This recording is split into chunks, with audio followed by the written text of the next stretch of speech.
Hi guys, I'm John Kenneth Quisoles and welcome to my mini vlog. Ang tree park ay isa sa palaging tambayan ng mga estudyante tuwing kanilang uwian o di kaya'y may libreng oras sila. Dito, malalanghap mo ang simoy ng preskong hangin, dulot na rin ng mga puno na kapaligid rito.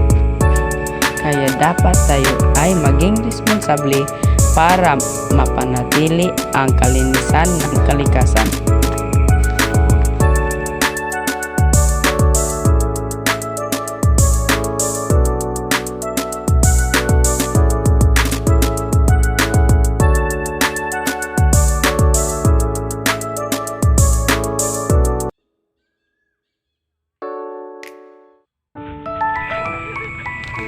Tuwing ako ay may free time, ipinapasyal ko ang aking nakakabatang kapatid na si Kisay.